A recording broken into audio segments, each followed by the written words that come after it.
버핏이 부인 수지에게 요구한 겁니다. 펩시콜라 냉장고에 가득 채울 걸. 펩시콜라네요? 코카콜라가 아니고? 코카콜라 산 이후로 이제 취향도 바뀐 것 같아요. 주주가 된 이후로. 그전에는 펩시였어요? 예, 애초에는 펩시를 대박. 좋아했어요. 버핏의 변심은 무죄입니다. 세상의 모든 지식 언더스탠딩. 네, 북 언더스탠딩. 자, 오늘은 스노우볼 두 번째 시간입니다. 첫 번째 시간에는 장수석 기자 우리 뭐 한 줄 아십니까?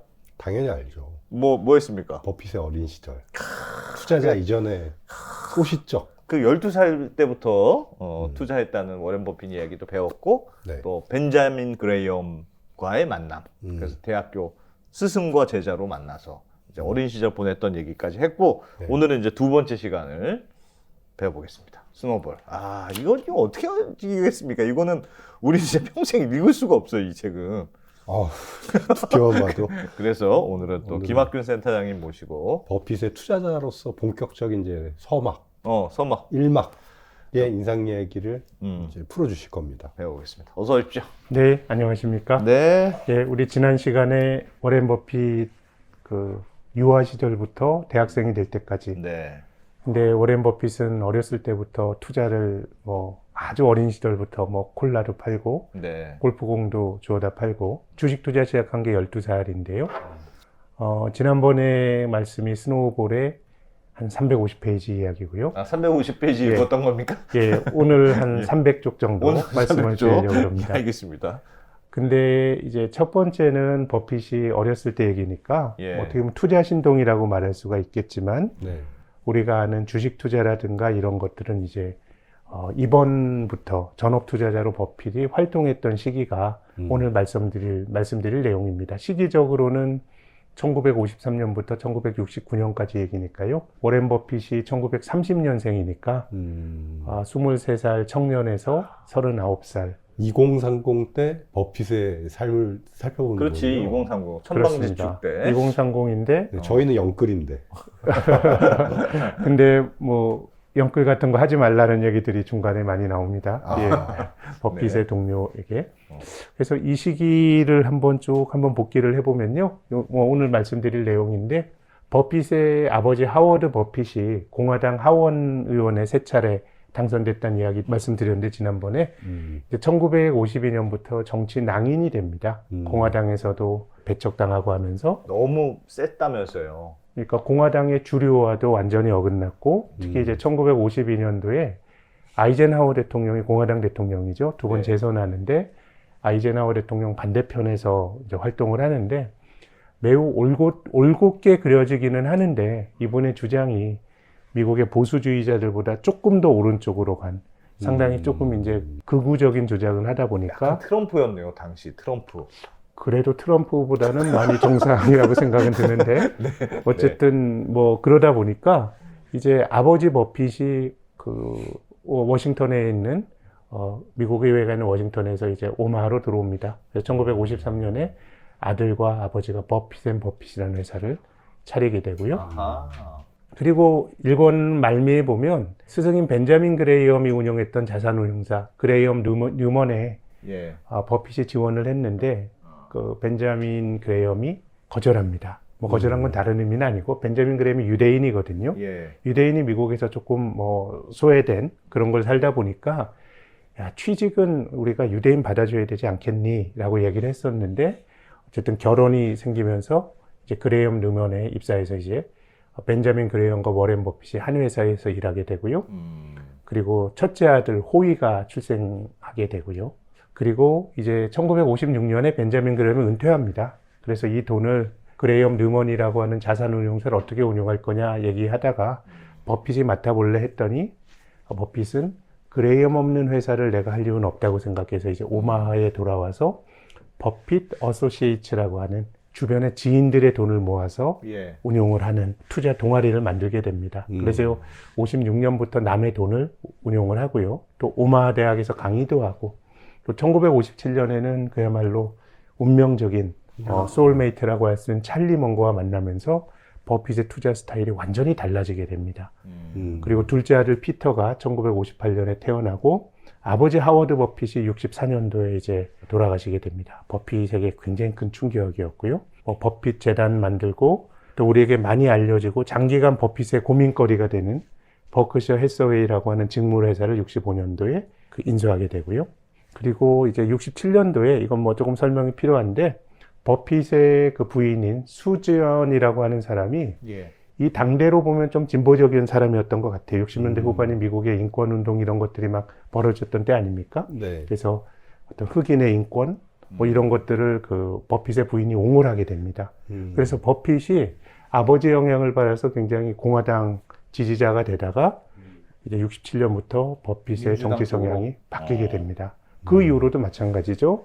뭐 오바마 대통령 또 그 클린턴에게 이제 정치 자금 기부도 많이 하고요. 힐러리 클린턴에게요. 그리고 69년도에 성공적으로 운영했던 버핏 파트너십을 해산합니다. 버핏은 계속 투자자로 살아요. 예. 근데 남의 돈을 운영하는 건 더 못하겠다. 그 당시가 굉장히 60년대 후반이 지난 한 5, 6년과 비슷하게 성장주들만 올라가는, 그러니까 버핏이 보기에는 굉장히 싼 주식이 없었던 거죠. 근데 이 의사결정도 뒤에서 말씀드리겠지만 참 어려운, 투자 조합을 해산하기 직전인 1968년까지도 버핏은 S&P 500 지수를 훨씬 상회하는 예. 좋은 성과를 냈거든요. 그런 사람이 이 시장은 좀 나에게 맞지 않는 것 같다라고 하면서 이제 돈을 돌려주는 굉장히 뭐 쉽지 않은 결정이라고 또 생각합니다. 찰리 먼거 만나는 거하고 해산하는 얘기도 뒤에 다시 해주실 거죠? 그럼요. 아, 너 예, 궁금한데 자세히. 지금 오늘 말씀드릴 1950, 60년대는 자본주의 황금기로 불리는 시기입니다. 엄청 좋았던 시기죠. 뭐 큰 탈이 없었고요. 양극화도 없었고 미국의 중산층이 막 이제 부풀어 올랐던 그런 시기고요. 2차 세계대전 이후로 10년 단위로 미국의 GDP 성장률을 이제 연평균으로 본 건데요. 예. 50년대 연평균 3.6%, 60년대 연평균 4.3%로 실질 GDP가 성장을 했거든요. 그 이후 어떤 시기보다도 굉장히 미국 경제가 부풀어 올랐던 그런 시기였습니다. 네. 그리고 이때는 환율 변동이 없었던 고정 환율 시대였습니다. 19세기, 20세기 초까지는 근본위제였죠. 금이 있어야 돈을 찍어낼 수 있고 그런 근본위제였는데 2차 세계대전 이후로 이제 달러가 기축통화가 되죠. 기축통화가 되면서 다른 나라 통화와 금과의 연계는 다 끊어집니다. 네. 근데 달러만 남았죠. 달러만. 예. 그렇기 때문에 이 당시 달러는 명실상부한 기축통화였던 것이 외국인들이 미국 연방준비제도에 달러를 가지고 가서 금으로 바꿔줘 그러면 달러를 금으로 바꿔줘야 될 그런 어떤 시기였습니다. 달러 자체가 금이었군요, 그냥. 그렇죠. 사실상. 어떻게 보면 이 당시에 그 통화제도는 금환본위제입니다. 고정환율제였어요. 그러니까 통화가치의 변동이 없는 거죠. 근데 이 그 고정환율제라고 하는 거는 저는 그 70년대 이후로 여러 가지 금융위기가 발생을 하고 우리나라 외환위기도 기본적으로 환율이 변동하면서 원화 가치가 떨어지면서 발생했던 일이거든요.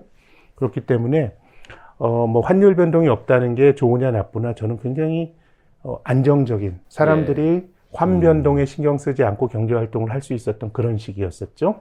그러다가 이제 1971년도 다음 편에 말씀드릴 그 시기에 이제 미국이 더 이상 전 세계에 내줄 수 있는 달러가 없어지게 됩니다. 네. 그러니까 이 금환 본위제가 유지되기 위해서는 미국의 대외 수지가 안정적인 균형을 유지해야 되는데 60년대 후반부터 이제 미국이 경상수지 적자가 누적이 됩니다. 예. 그리고 정치적으로 미국에 좀 대립각을 세웠던 프랑스의 드골 대통령 같은 경우는 군함을 동원해서 뉴욕에 가서 금을 그냥 달러를 주고 가져가는 이런 일들이 이제 발생하게 되기 때문에 그 이후로 이제 환율 변동이 생기는 어떻게 보면 굉장히 이제 금융위기도 생기고 하는 그런 세상이 열렸던 거고요. 그래서 이제 환율에서 큰 변동이 없다 보니까 심각한 금융위기가 없었던 1950, 60년대 그런 어떤 좋은 시절이었고요. 예. 뭐 성장이 좋을 수 있었던 거는 2차 세계대전 이후 파괴를 복구하는 과정에서 뭔가 이제 수요가 굉장히 많았던 그런 시대라고 말할 수 있습니다. 성장률도 높았고 불평등도 지금보다 훨씬 작았던 그래서 1950, 60년대를 자본주의 황금기라고 불리고 버핏이 이때 투자를 본격화했죠. 야, 뒤에는 달러 가치가 이제 금이랑 교환을 포기하면서 네. 달러 가치가 떨어진 거잖아요. 크게 보면 떨어진 거죠. 예. 예. 이 가격 금 대비 금 달러 가격이 오른 거니까. 네. 그럼 달러가 매우 안정됐을 시기에 또 버핏이 투자를 시작한 거군요. 그렇습니다. 외국인들 입장에서 보기에 그 환율을 걱정하지 않아도 되던 시기. 그럴 수도 있지만 이때는 뭐 자본 이동이 뭐 많지 않은 굉장히 이제 폐쇄적인 그런 어떤 경제였기 때문에 경제의 운영에 있어서 환 변동성으로부터 초래되는 불확실성이 별로 없었던 그런 시기였습니다. 좋은 시기 시작. 사람은 운빨이 있어야 된다니까. 그래서 이제 S&P 500인데요. 워렌 버핏이 전업 투자자로 나섰을 때가 얼추 보면 대공황 이후로 시장이 회복되기 시작했던 시기였습니다. 예. 그렇기 때문에 굉장히 타이밍이 좋았죠. 예. 야. 타이밍이 좋은 것 중에서도 버핏이 성과가 좋았습니까? 아니면 그 당시에는 뭐 투자하면 대충 그 정도는 돼. 네. 그런 뭐 시기였습니다. S&P 500보다 워렌 버핏의 성과는 훨씬 좋았으니까 훨씬 좋았어요. 시장도 좋았지만은 아, 버핏의 투자 성과도 시장을 훨씬 상회하는 뭐 그런. 그리고 또 이제 버핏이라고 하는 사람이 어렸을 때부터 투자 신동이었지만 미국의 지방인, 변방인 오마하에 있었던 사람이거든요. 예. 근데 60년대 중후반부터 버핏이라는 사람이 이제는 전국적 인물이 됩니다. 예. 투자 잘하는 워렌 그걸로 버핏이라는 사람이 소문이나요? 있다라고 하는. 30대부터 전국구 인물이 된 거예요. 그렇습니다. 투자에 있어서는요. 네. 기사가 났나 보지. 네. 투자 수익률 몇 %? 네. 특히나 이제 포브스라고 하는 잡지가 예. 미국의 그 경제 잡지잖아요. 이제 버핏이 포브스라고 하는 잡지와 굉장히 친하게 지냅니다. 기자들과도 친하게 지내고, 특히 이제 포브스에서 버핏에 대한 기사를 썼던 캐롤 스미스라고 하는 사람은 지금 버핏이랑 같이 일합니다. 여기자인데요. 그러니까 노 기자죠. 60년대부터 글을 썼는데, 지난번에도 말씀드렸지만 워렌 버핏이 매년 한 2월 정도가 되면 주주서한이라고 하는 걸 발표를 합니다. 예. 버크셔에서의 주주들에게 투자 성과도 얘기해주고 또 경제에 대한 견해, 시장에 대한 견해 이런 걸 담은 굉장히 수준 높은 글이죠. 네. 주주서한을 발표하는데 그 주주서한도 캐롤 스미스라고 하는 이 전 포춘 기자가 써줍니다. 생각은 버핏이지만 글로 쓰는 거는 캐롤 스미스란 기자가 이제 써주게 되는 거죠. 포브스가 왜 100대 부자 뭐 이런 거 그런 거 발표하는 하는 잡지잖아요. 네. 그때만 해도 성과가 대단했나 봐요. 그런 잡지. 인터뷰를 공신력 했나 있는 잡지에서 네. 버핏을 조망했으니까. 그러니까 이제 60년대 중반부터는 그야말로 전국구 그때 그 기사를 쓴 기자가 캐롤 스미스예요? 캐롤 스미스입니다. 그럼 그때 기사 한번 쓴 걸로 지금까지 같이 버핏이랑 일하는 겁니까? 뭐 그게 계기가 된지 모르지만 중간중간 교류한 얘기들이 대박이다. 나옵니다. 굉장히 이제 오래 교류하는 거죠. 네. 지금 보시는 그림은 이제 S&P 500 지수의 PER입니다. 이 대공황 때 굉장히 이제 버블이 심했죠. 예. 그래서 이제 밸류에이션이 비쌌다가 이 버핏이 투자했던 시기는 사람들이 주식을 외면했던 시기입니다. 상당히 쌀 때 시작을 했죠. 네. 근데 물론 이제 지나고 나니까 쌀 때 투자를 했구나라고 생각하지만 싸다라고 하는 건 사람들이 주식에 대한 관심이었고 걱정이 많을 때거든요. 그렇죠. 그러니까 이때 투자하는 건 사실은 약간의 좀 시장에 역행적으로 투자하는 역발상 투자의 컨셉도 있고 용기도 있는 건데 시장의 밸류에이션이 높아지면서 1960년대 후반에는 뭐 대공황 때보다는 쌉니다만은 굉장히 이제 20세기 들어서 밸류에이션이 높은 이제 주식이 이제 더 이상 싼 주식이 없어지는 겁니다. 예. 여기서 버핏이 직면하게 된 이제 도전은 버핏의 스승은 벤자민 그레이엄인데 벤자민 그레이엄은 주식이 이렇게 제값을 못 받을 때 담배꽁초 주식을 싼 주식이 널려 있었던 거거든요. 네. 그런 거 사서 돈을 벌 수 있었는데 이 시기는 별로 싼 주식이 없는 없어지기 거죠. 시작하는 거고 예.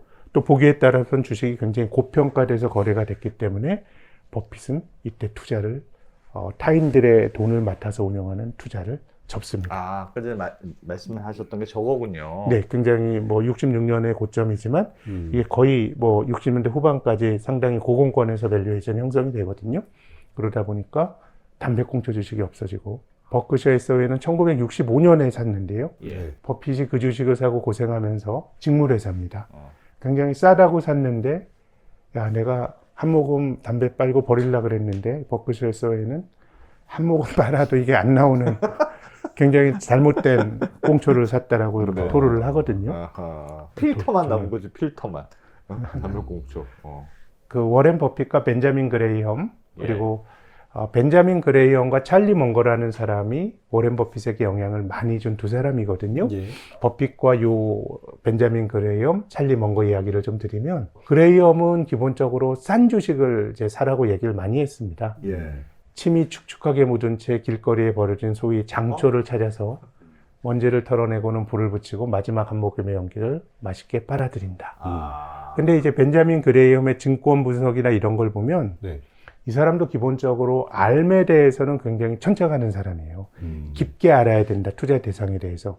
근데 담배꽁초 주식을 사는 데 있어서는 이 사람은 굉장히 어떤 비즈니스 모델이라든가 아니면은 그 어떤 질적인, 기업에 대한 질적 분석보다 기업들이 지금 그 재무제표에 나와 있는 그 순자산 가치보다 주가가 많이 저평가된 게 많으니까 예. 그냥 뭐 이런 거 그냥 사면 된다라고 생각을 했던 건데 간혹 그런 거 사다 보면 워렌 버핏이 덜컥 걸려든 그 버크셔 해서웨이처럼 한 모금도 못 빠는 축축하게 그렇겠죠. 젖은 이런 게 걸릴 수도 있어. 걸릴 수도 있지만 시장이 전체적으로 저평가되어 있기 때문에 하나하나를 보고 네가 그거 뭐 더러운 거 골라내는 것보다 그냥 많이 사라.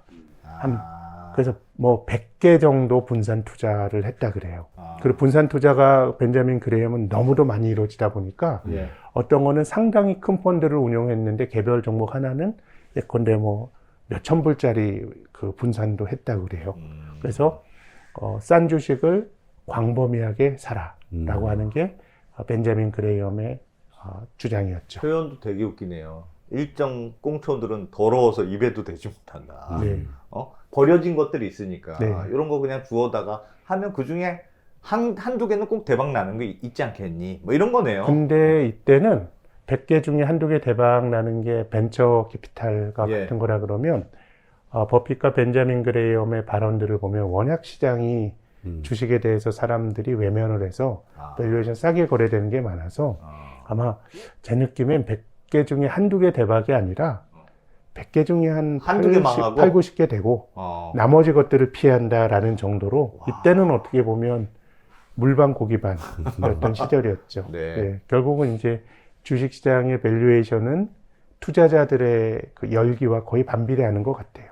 그래서 시간을 이길 수 있는 사람들의 경우는 굉장히 사서 기다리면 돈을 벌 수 있는 그런 시기였죠. 당시가 가치 투자가 많이 될 수밖에 없는 시기였군요. 그러니까 그럼요. 워낙 싼 시기였으니까 그럼요. 주식 투자에 관심도 없고 네. 망해가던 시기. 그럼요. 그렇기 때문에 패닉이 와서 주가가 많이 조정을 받았을 때는 그때 참여하는 것만으로도 내가 가치 투자자라고 하는 자의식이 없더라도 가치 투자가 저절로 될 수가 있죠. 그러네요. 예컨대 2020년 3월에 코로나 팬데믹 때 코스피가 1400까지 갔죠. 네. 그거는 그때 주식을 사는 행위는 기본적으로 뭘 사도 가치 투자가 될 그러네요. 가능성이 높았던 거거든요. 그러네요. 그렇기 때문에 주가가 많이 조정을 받았을 때는 투자의 그 승률이 높아지는데 일생에 그런 기회가 몇 번 올까요? 제가 증권회사 취업하고 보면 98년도가 절대적으로 그런 외환위기 때 외환위기 때. 예. 그때 뭐 증권주 같은 거 100배 오르고 뭐 그랬던 시절이 있었고요. 또 2000년도 예. 닷컴 버블이 붕괴가 됐을 때도 굉장히 주식이 일시적으로 나빴던 많이 때가 그랬죠. 있었고 2003년도 이때는 이제 카드 버블이 붕괴되면서 시장이 굉장히 어려웠고요. 그리고 2008년 글로벌 금융위기 때가 그랬고요. 그리고 2011년도에 미국 국가신용등급 강등되고 뭐 이랬을 때가 그랬고 또 2015년에 중국이 어려울 때가 그랬고 지금 6번이거든요.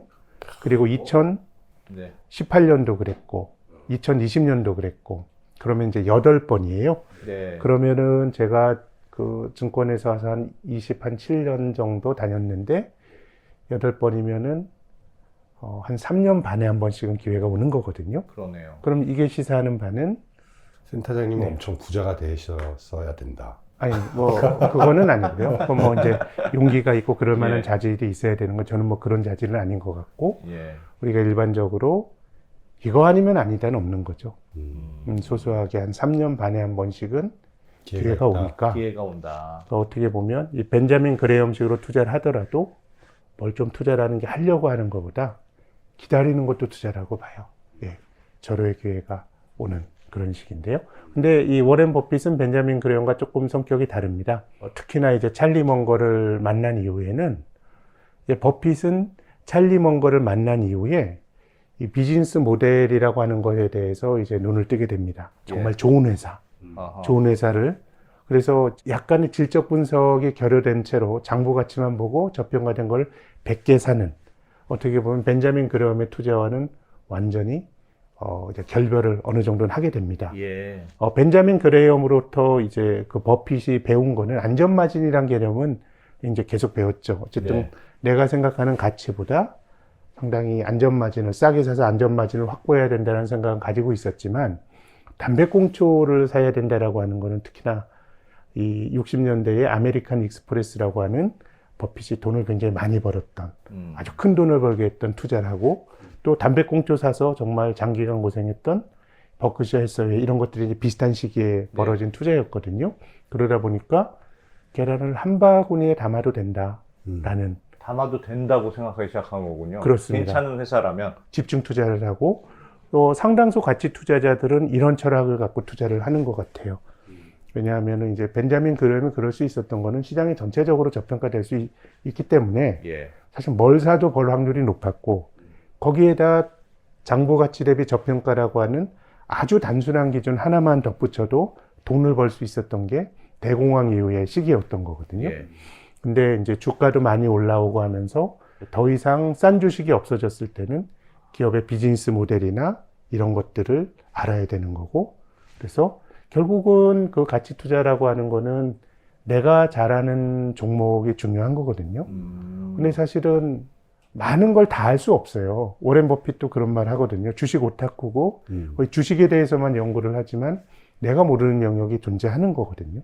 그렇기 때문에 내가 잘하는 종목, 그럼에도 불구하고 내가 틀릴 가능성도 있지만 어느 정도 안전마진이 확보되는 종목에 집중 투자를 해야 된다는 주장을 하니까 벤자민 그레엄과 오렌 버핏은 조금 이제 결이 많이 달라졌죠. 굉장히 액티브한 투자처럼 보이네요. 이렇게 보니까. 그럼요. 기본적으로 이 가치 투자자들은 주가 지수를 벤치마크해서 인덱스와 비슷하게 맞추고 전혀 그러지 않죠. 예. 그렇기 때문에 그 이후에 버핏의 어떤 영향을 많이 받은 그 가치 투자자들은 대부분 내가 아는 종목에 집중 투자를 하는 경향들이 나타나게 되고, 그런 원형을 버핏이 보여줬습니다. 그리고 이제 돈에 대해서에 대한 철학도 벤자민 그레엄과 버핏은 다른데요. 벤자민 그레엄은 귀족이에요. 영국에서 와서 예. 어려서부터 라틴어도 잘하고 예술에 대해서도 되게 관심이 많아서 시도 쓰고, 또 브로드웨이에 희곡을 써서 연극을 올리기도 해요. 상업적으로 성공하지 못했지만. 그래서 돈이 목적이 아니고 주식이라고 하는 건 지적인 훈련이고, 야. 돈을 아무리 번다고 하더라도 우리 사는 방식에 큰 차이가 없다. 막 이런 얘기를 버핏에게 합니다. 근데 버핏은 일단 돈에 대한 집착이 매우 심해요. 또 공짜를 즐기고, 이 스노우볼 첫 장에 보면 이제 그런 얘기가 나와요. 어디 컨퍼런스 같은 데 가서 가족들 같이 가가지고 공짜 음식 먹고 하는데 이제 공짜를 좋아한다 이런 얘기가 처음 나오는데, 자동차도 없었고, 지금은 자동차가 있죠. 자동차를 빌려도 기름도 돌려도 채워지지 않았지만, 네. 그렇지만은 이제 이 사람이 버는 것 자체에는 굉장히 집착이 심하지만, 예. 돈을 쓰는 데 있어서는 거의 자선 사업에 스스로 재단도 만들고, 또 빌 게이츠와 이제 이혼을 했지만, 빌 게이츠와 멜린다라고 하는 마이크로소프트 창업자 부부의 재단에 거액을 기부를 하고, 그래서 이런 말은 참 멋진 말인 것 같아요.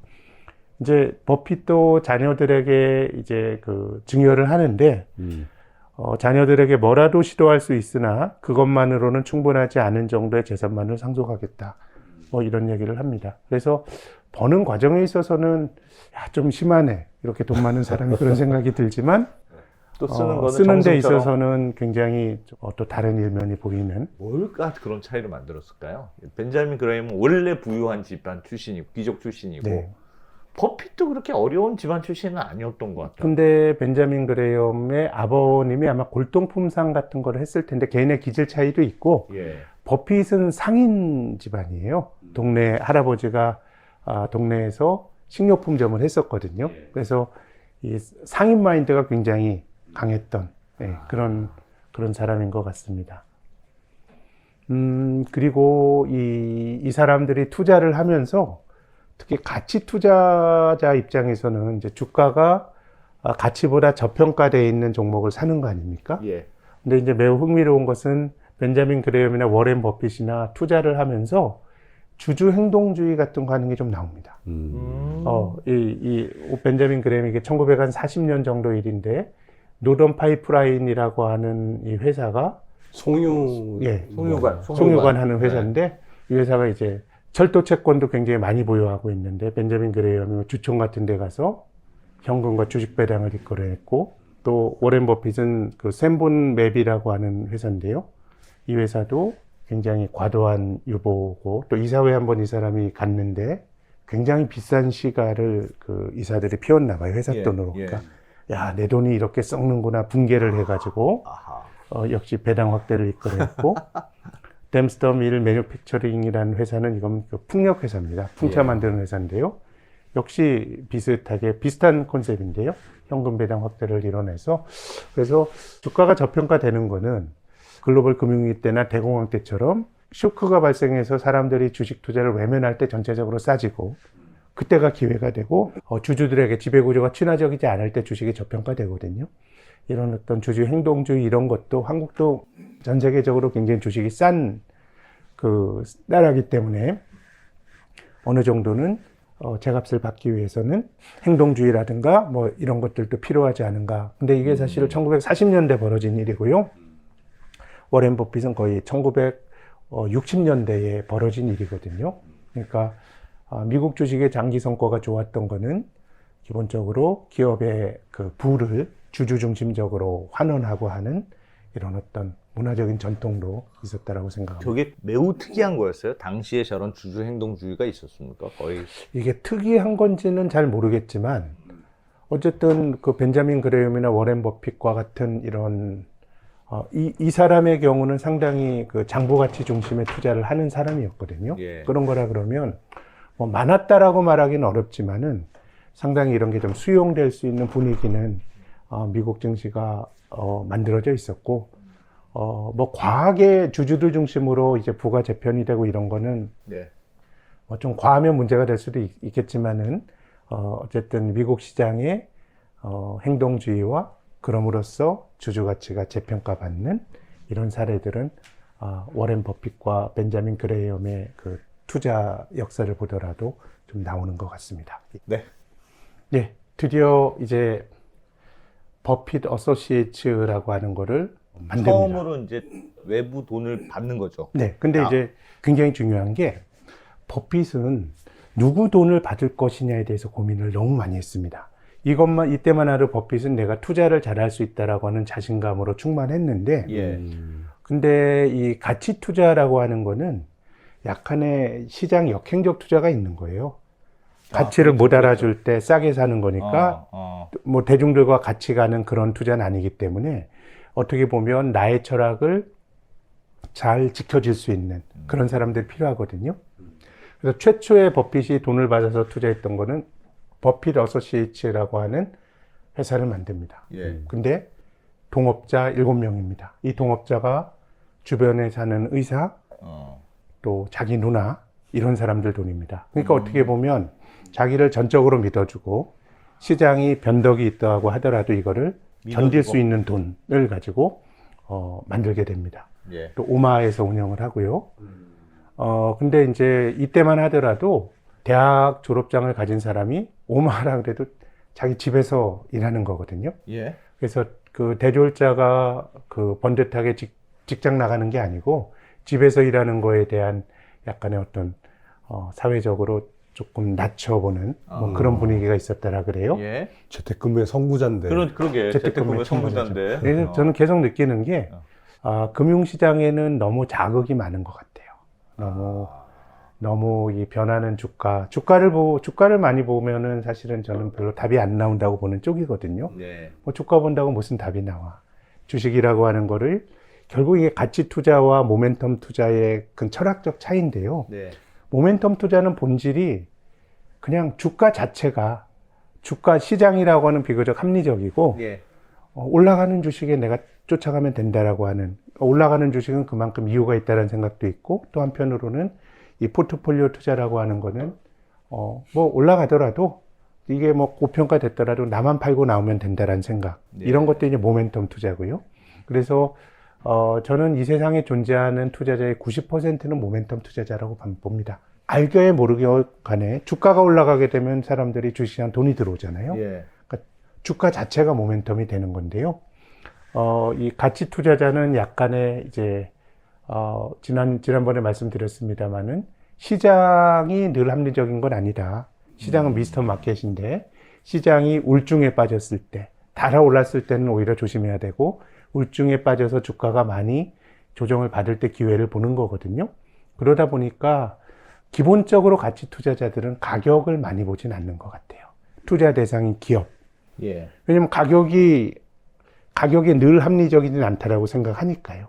그러니까 이걸 보는 건 큰 의미가 없는 거죠. 그렇게 본다 그러면 뭔가 좀 조용한, 아주 왁자지껄한 월스트리트이 아닌 조용한 곳에서 투자를 하는데 이 사람은 이제 오마하에서 투자를 했고요. 예. 4%가 넘는 수익률의 절반은 버핏이 가져가는 거고요.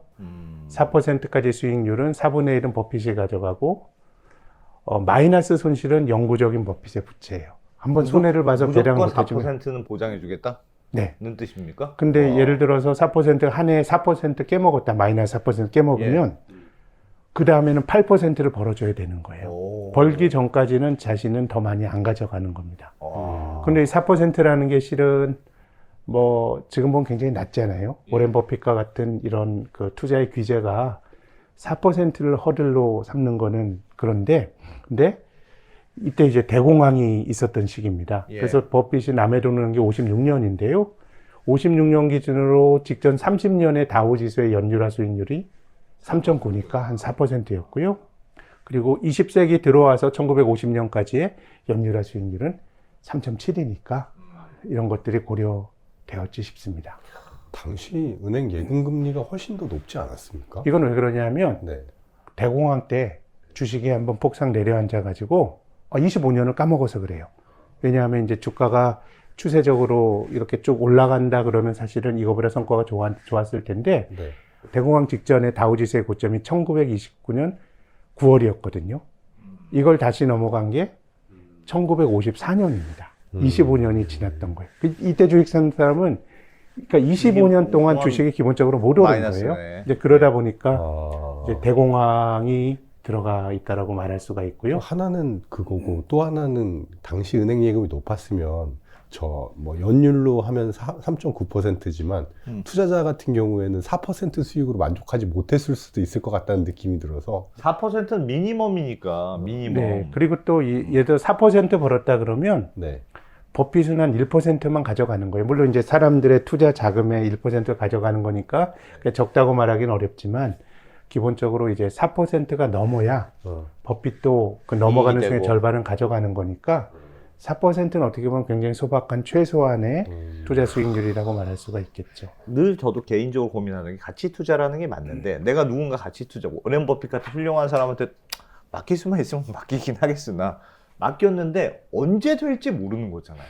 그럼요. 그게 그러니까 지금은 저평가인데 언젠가 시장에 알아줘야 수익이 실현되잖아요. 네.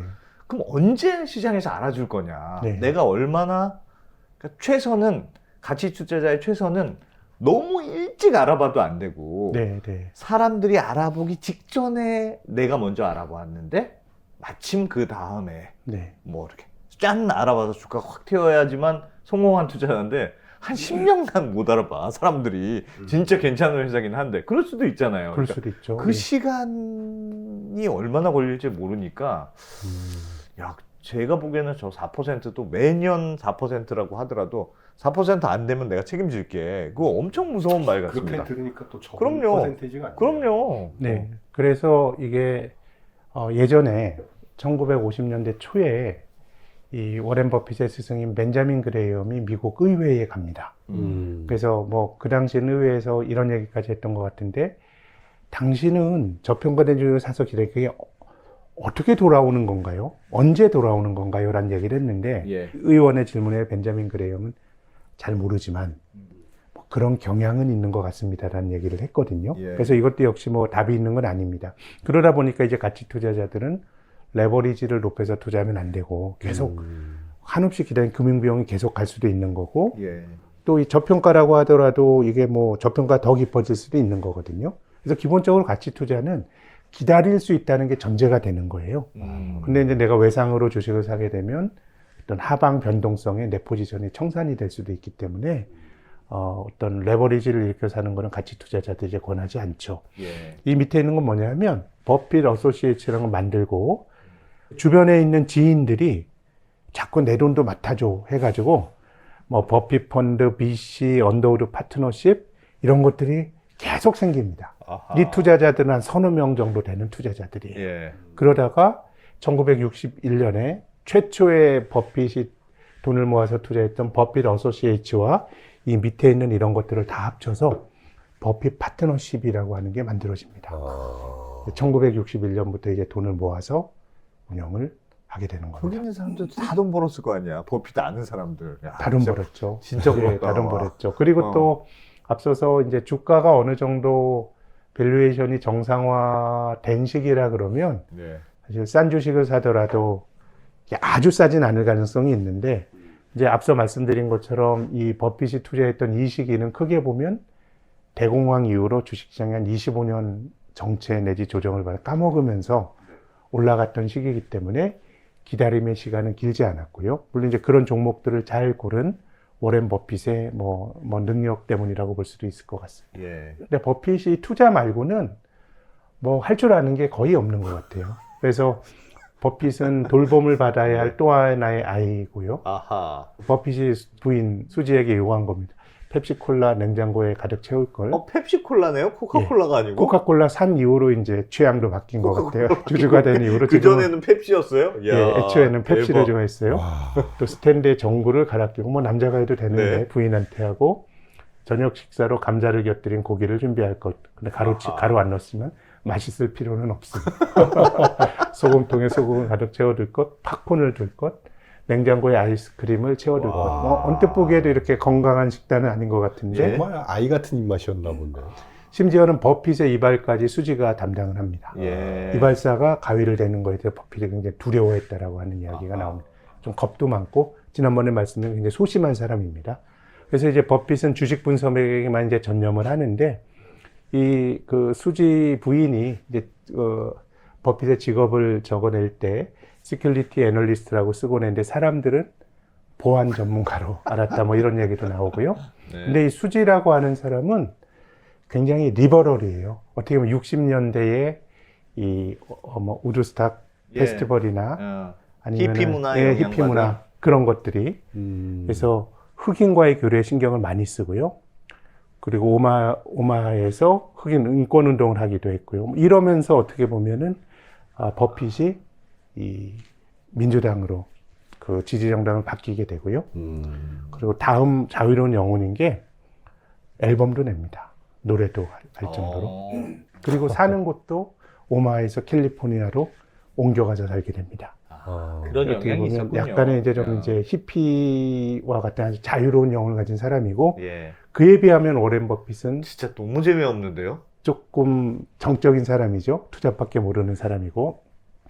그리고 이 책을 보면 그 월터 슐로스나 아니면 빌 로한처럼 뭐 워렌 버핏이 뭐 우리 시대의 가치 투자자로는 가장 큰 성과를 이뤘지만 그에 못지않은 이 이야기들이 나옵니다. 월터 슐로스는 벤자민 그레이엄에게 같이 배운 사람인데요. 이 사람은 2012년 죽을 때까지 특히 아들과 같이 투자했는데 그레이엄의 유산을 충실히 이행했습니다. 자산가치 대비 저평가 주식을 사서 5년간 보유하는 것을 원칙. 근데 우리가 아까 가치 투자가 얼마나 기다려야 될까라는 건데 월터 슐로스는 본인의 경험에서 5년 정도 지나면 5년은 기다려야 된다? 5년 지나서 2배 이상 벌 수 있는 종목을 골랐고 이건 뭐 거의 벤자민 그레이엄과 유사하죠. 내가 싸게 샀는데 내가 판단을 잘못할 수도 있고 싼 게 계속 사질 수 있으니까 100개 종목으로 분산 투자를 하고 뭐 성장주나 그 기술 기업, 오래된 기업 52주 신저가 종목 역행적 투자를 하는데요. 거의 뭐 이때까지는 이제 월터 슐로스 같은 사람도 먹고 살 수 있었던 겁니다. 그리고 이제 빌 로한이라고 하는 건 이분은 이제 역시 벤자민 그레이엄에게 그 공부를 한 사제지간입니다. 벤자민 그레이엄과 세쿼이어 펀드를 설립을 하고요. 레버리지 하지 마라. 또 시장 예측하려고 그러지 마라. 시장 어떻게 하니? 네가 잘하는 개별 종목에 집중하라. 집중적으로 잘하는 종목에 집중 투자하자라고 하는 거고요. 그래서 이 빌 로안이라고 하는 사람은 1969년도에 워렌 버핏이 버핏 그 파트너십을 그 해산합니다. 예. 그러면 거기 돈을 묻어놨던 사람들은 한 10년 동안 버핏이 돈을 잘 불려줬는데 어떻게 해요? 그러니까 워렌 버핏은 빌 로안에게 가세요라고 얘기를 한 거예요. 그 정도로 서로 신뢰를 했던 사람들. 비슷하네요, 스타일이 보니까. 네, 월터 슈로스 같은 경우는 거의 벤자민 그레이엄의 스테레오타입으로 투자를 한 거고요. 예. 빌 로안은 워렌 버핏과 상당히 유사한 투자를 했던 사람입니다. 근데 빌 로안이 제가 다니는 신용증권의 주주입니다. 아, 그래요? 예전에 주식을 사서 오래 들고 있습니다. 로안 커니프라고 하는 회사가 빌 로안이 만든 회사인데요. 이런 그 사람들에 대한 이야기도 스노볼에 나옵니다. 이 월터 슐로스나 빌 로안 같은 사람은 뭐 예컨대 가치 투자자 열전 이런 류의 책을 사면 들어가 있는 사람들입니다. 빌로안, 예. 월터 슈로스. 예. 버핏과의 교류했던 얘기들이 나오고요. 워렌 버핏이 아버지 하워드 버핏이란 사람은 52년 대선을 치르면서 당시에 공화당의 대선 후보였던 아이젠하워의 반대편에 섰는데 조금 유별난 주장을 하고 존 버치 소사이어티 같은 경우는 약간 음모론과 결부가 된 미국의 좀 극우파 같은 사람들인데 예. 그것은 정말 애국이었을까라는 책이 한국에도 이제 이 존 버치 소사이어티의 그 활동을 했던 이 사람들 이야기거든요. 60년대. 예. 그러니까 굉장히 뭐 공화당이 보수 정파라고 하지만 그 중에서 상당히 좀 우파 쪽으로 가 있었던 그런 사람이고 특히 이제 베리 골드워터라는 사람이 조금 이제 약간 우스꽝스러운 그 극우주의자처럼 그려지는데요. 1964년 미국 대선에서 존슨과 붙어서 아주 참패한 사람인데 우리나라로 치면 허경영 뭐 이런 분인가요? 허경영 그렇게까지 그거보다는 혼동하지 조금 비교는 안 되는 것 같은데 그리고 어쨌든 미국의 정치사에서 아마 트럼프는 이겼지만은 트럼프가 만약에 대선에서 졌으면 이런 느낌이. 그런 약간 패배자와 비슷한 그런 느낌이었을 거예요. 뭐 이 사람 지지하고 하다가 이제 64년도에 이제 숨을 거두게 됩니다.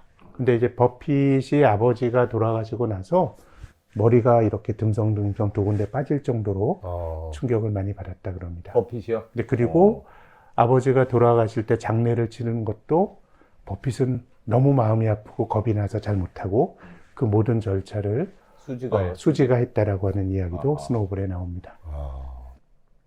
그리고 이제 버핏이 늘 끼고 살았던 게 지금은 이제 이런 거 잘 안 나옵니다만은 이제 무디스 매뉴얼이라고 하는데 예전에 우리나라도 증권회사 가면 상장회사 기업 분석이란 거 나눠줬습니다. 네. 상장회사들에 대한 간략한 건데 버핏은 이 책을 아주 어렸을 때부터 계속 보면서 이 기업 뭐 하는 회사고 네. 이 기업 뭐 하는 회사고 이런 거. 거의 외우다시피 이 사람 뭐 수치에 밝은 사람인데요. 저는 이런 것들이 뭐 우리가 지금은 기업 정보를 훨씬 더 우리가 더 쉽게 볼 수 있잖아요. 예. 우리가 HTS 볼 수 있고 MTS로 볼 수 있고 하는데 투자 대상에 대한 좀 에너지를 좀 많이 쏟아야 되는 게 아닌가. 뭐 지금의 투자자들도 그런 말씀을 드리고 싶고요. 자, 찰리 멍거에 대한 말씀을 좀 드리면요.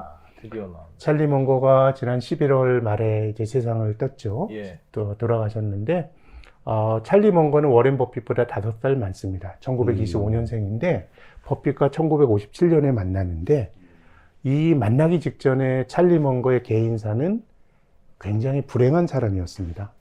1945년에 결혼했다가 8년 만에 첫 아내와 이혼하는데 뭐 이혼이야 지금은 뭐 이제 개인적인 선택일 수 있는데 이 당시만 하더라도 이혼이라고 하는 것에 대한 사회적 수용도가 굉장히 좀 낮았던 약간의 좀 개인적으로 좀 흠이 되는 뭐 그런 세상이었던 것 같아요. 첫 아내와 이혼하면서 위자료를 주면서 개인 자산을 거의 다 소진하고요. 아이고.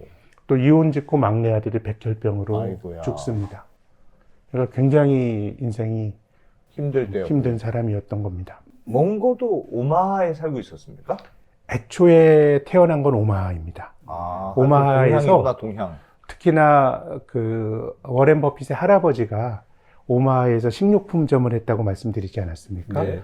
멍거가 유년기에 거기서 아르바이트를 했던 그런 것도 있습니다. 어. 그랬던 사람인데 이제 버핏과 만나기 전에는 이제 캘리포니아에서 변호사로 이 사람이 그 해군으로 2차 세계대전 참전하거든요. 근데 미국이 2차 세계대전 참전했던 군인들에게 막 대학 들어가게 하는 포괄적인 그 사회복지 프로그램이 있었거든요. 예. 그래서 아마 하버드 로스쿨 나왔지 싶어요. 정확히 기억나진 않지만. 그래서 이제 변호사로 활동을 하다가 1957년에 만나게 됩니다. 그래서 찰리 먼거도 굉장히 여러 가지 훌륭한 말을 많이 했는데요. 아는 것보다 무엇을 모르는지 아는 게 더 중요하다라는 얘기도 하고, 사람들은 똑똑해지려고 노력하지만 나는 멍청해지지 않으려고 노력한다. 근데 그게 참 어렵더라라는 얘기도 하고요.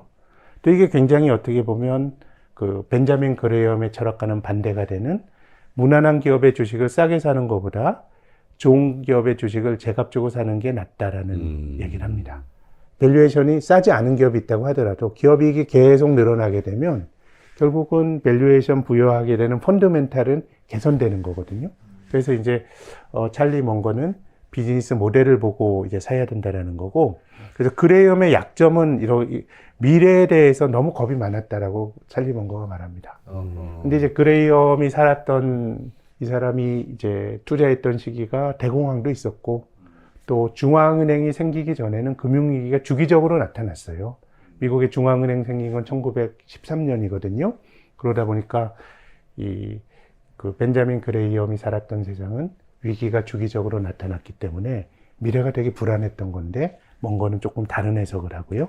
센터장님, 근데 저렇게 생각하는 건, 그러니까 찰리 먼거처럼 생각하는 건 사실상 약간 가치 투자보다는 네. 약간의 성장주에 투자하는 컨셉이 들어간 거 아닙니까? 그렇죠. 예, 그렇죠. 꽤 그래서 그렇게 보이는데요. 지금은 네. 이 가격이 매우 싸진 않지만 앞으로 굉장히 커질 기업이니까 네, 지금 가격은 싼 거야. 네. 그렇게 보는 거잖아요. 그런 거죠. 그래서 결국은 가치라는 게 벤자민 그레이엄은 확실한 과거의 정태적인 가치 대비해서 주가를 비교해서 싼 주식을 산 거고요. 예. 찰리 먼거류의 주식은 미래 가치에 대해서 내가 더 많이 잘 안다 그러면 결국은 내가 가늠할 수 있는 미래 가치 대비해서 싼 주식을 사면 된다라고 생각을 했던 것 같고요. 그래서 저는 그 스코틀랜드에 한 투자자가 굉장히 좀 훌륭한, 이 사람들은 가치 투자를 한다고 생각하는데 테슬라의 2대 주주까지 갔었고요.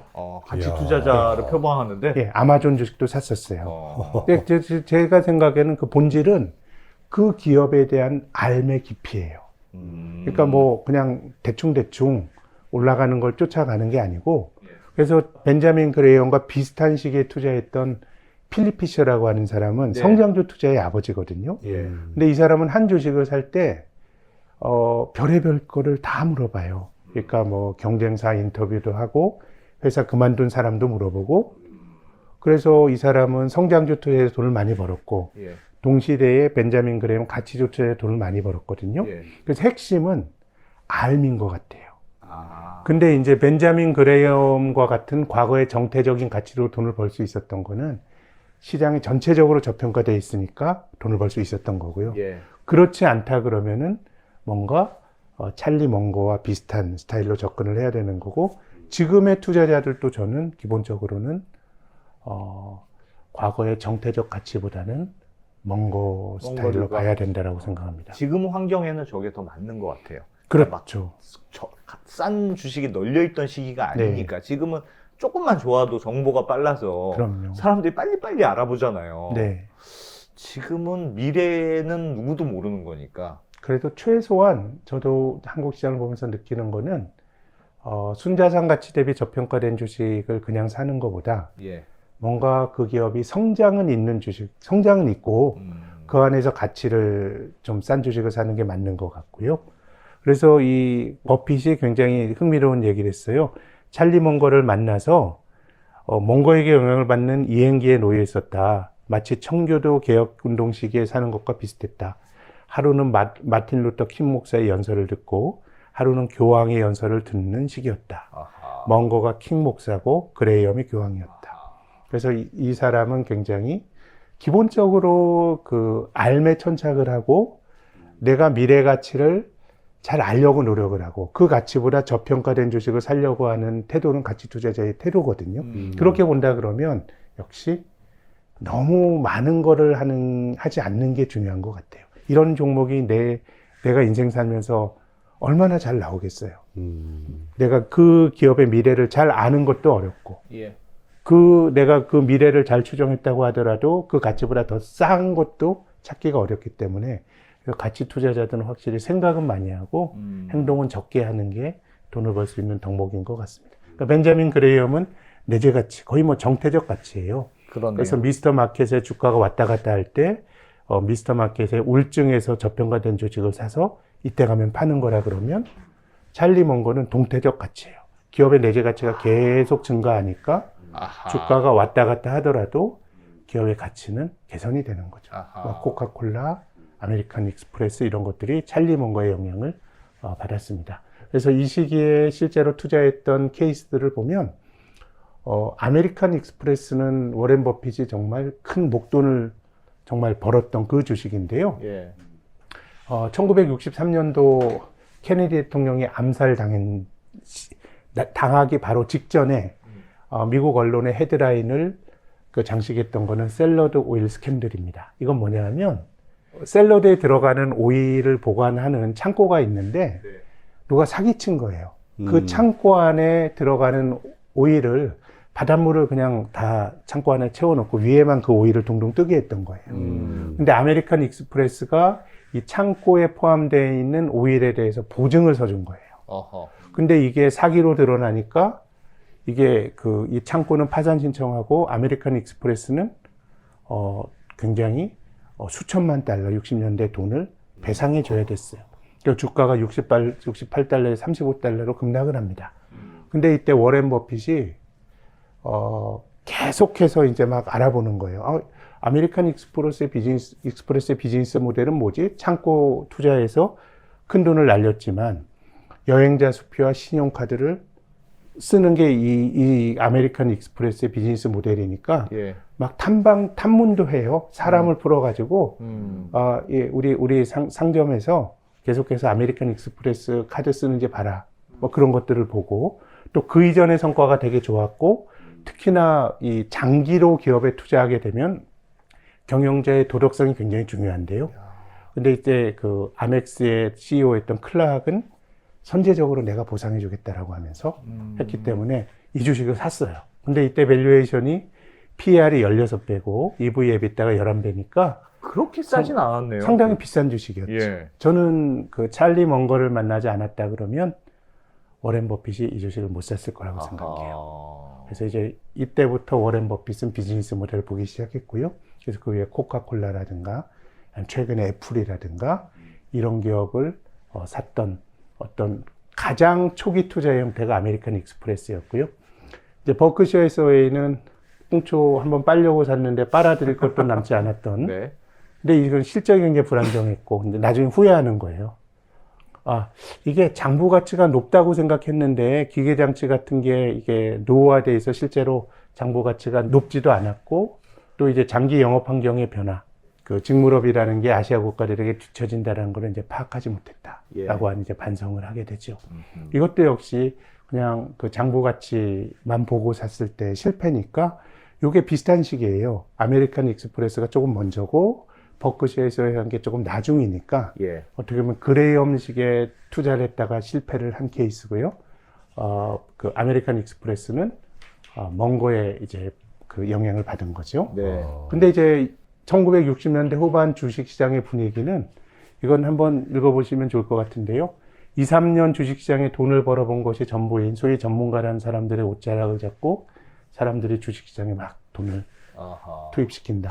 묻지마 투자네, 묻지마 묻지마 투자. 어디서 많이 본 모습이네요. 50개가 넘는 투자회사들이 신설됐고 60에 가까운 회사들이 설립 준비를 하고 있었다. 주식 사는 일이 유행이 되면서 미국 역사상 처음으로 광범위한 집단의 개인 투자가들 주식을 보유하게 됐고 버핏은 이런 분위기를 행운의 편지에 비유했습니다. 희망에 차고 경솔하게 남의 말을 믿는 탐욕스럽고 어떤 믿을 거리에 매달리는 사람들이 차고 넘치고 있다. 이게 이제 이 사람이 버핏 파트너십을 접기 전에 시장의 모습입니다. 그래서 이제 버핏의 그 투자를 한번 좀 복기를 해보면요. 일단 뭐 일관된 원칙인데 일단 잘 아는 걸 투자했던 거예요. 아메리칸 익스프레스는 내가 안다고 생각했고 반도체나 뭐 직접 회로는 이런 걸 모르니까 인텔 같은 데는 투자를 안 한 거고요. 그리고 뭐 인간 삶의 주요한 문제들이 심각해. 이 사람 굉장히 평판을 신경을 많이 써요. 그래서 뭐 이제 문제가 될 수 있는 쪽은 투자를 하지 않는 거고. 그리고 이제 1968년, 69년도에 밸류에이션이 높아졌다는 걸 모두에 말씀드렸는데요. 이때를 고고장세라 그럽니다. 가는 종목만 더 비싼 종목이 더 가고 또 이때 그 아폴로 11호가 달에 갔을 때거든요. 그래서 미국에서 사명 변경 붐이입니다. 트로닉스, 오닉스 막 회사 이름을 바꿔요. 예전에 우리 코스닥 버블 때 닷컴 함 주가가 올라가는 것처럼 그런 주식들이 올라가는 거니까. 아하. 그래서 1968년도에 샌디에고에서 그레이엄 신봉자들이 모입니다. 벤자민 그레이엄도 가고요.